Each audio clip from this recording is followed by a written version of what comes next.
श्रोत्यांनो, प्रेमपूर्वक नमस्कार.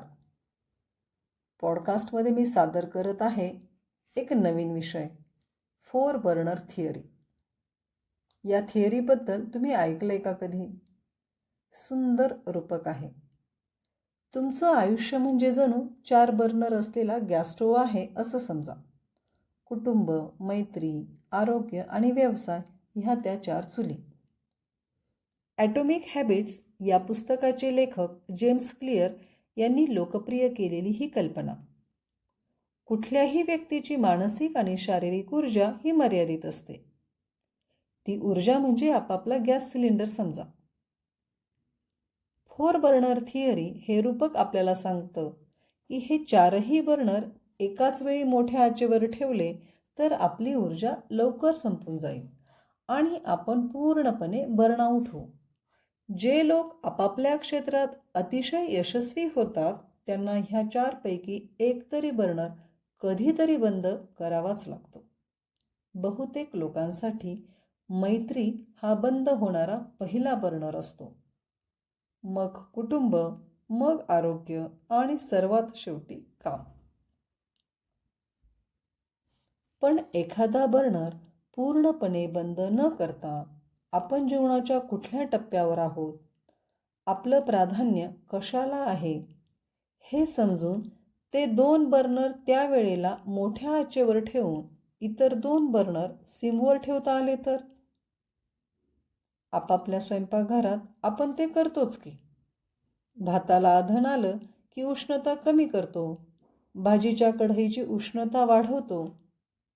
तसं केलं नाही तर गॅस पण संपेल आणि जे आपण बनवतो तेही करपून जाईल हे आपल्याला समजतं.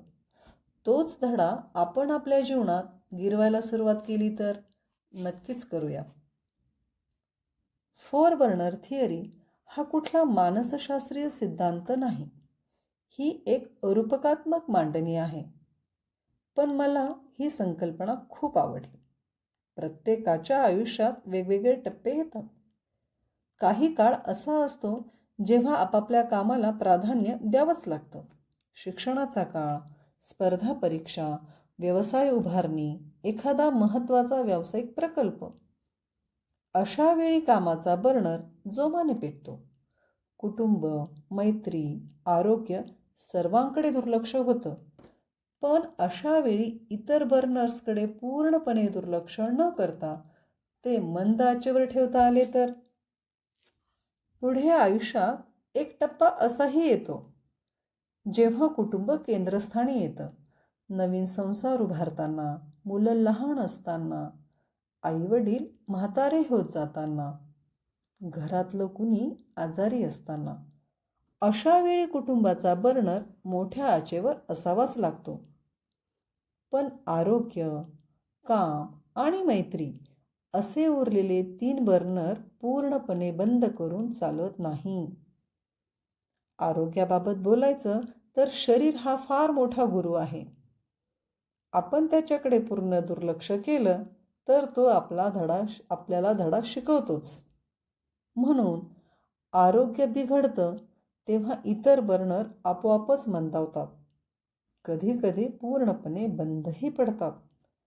त्यामुळे आरोग्य हा बर्नर सदैव चालू असलाच पाहिजे. आयुष्याचं संतुलन म्हणजे हे 4ही बर्नर सदैव सारख्या आचेवर ठेवणं नव्हे, ते अशक्य आहे.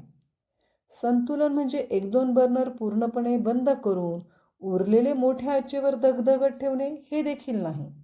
संतुलन म्हणजे योग्य वेळी योग्य बर्नरची उष्णता वाढवणं आणि इतर बर्नर्स बंद न करता त्यांना मंद आचेवर जिवंत ठेवणं. कामाचा काळ कठीण असला तरी कुटुंबासोबत संवाद आणि जेवण, दररोज थोडासा तरी व्यायाम, जुन्या मित्रमैत्रिणींना अधूनमधून तरी भेटत राहणं, हे सगळं म्हणजे मंद आचेवर चालू ठेवलेले इतर बर्नर्स. आयुष्याच्या प्रत्येक टप्प्यावर आपला प्राधान्यक्रम वेगळा असतो, किंबहुना तो असायलाच पाहिजे. 25 वर्षांच्या व्यक्तीच्या प्रायोरिटीज वेगळ्या, 45 वर्षांच्या व्यक्तीच्या पण प्रायोरिटीज वेगळ्या आणि 60 वर्षांच्या व्यक्तीच्या त्याहून वेगळ्या. खरा प्रश्न हा नाहीच आहे की मी सगळं एकाच वेळी करू शकते का किंवा करू शकतो का?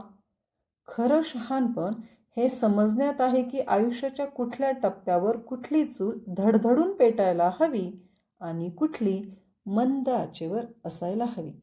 ज्या व्यक्तीला हे कळलं त्याचं आयुष्य शांत, समतोल आणि सुखी होणारच.